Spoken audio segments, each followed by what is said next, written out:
እያናገርኩሽ እኮ ነው አንቺ አቆጣዬ እንደ ሽኪን ተክዬ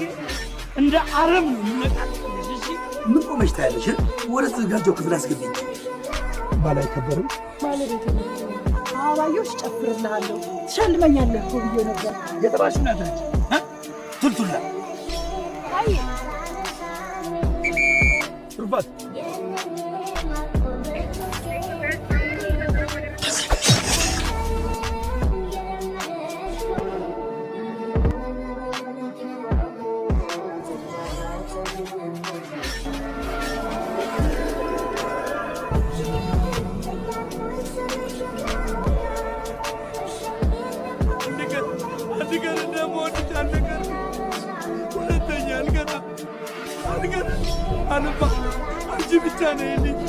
ማቆላመጡን ባችንበት በሙሉ ስሜት ስለታለ ወይዬ ውድ ባለቤት እንደምወደው ስለማውቅ እንደዚህ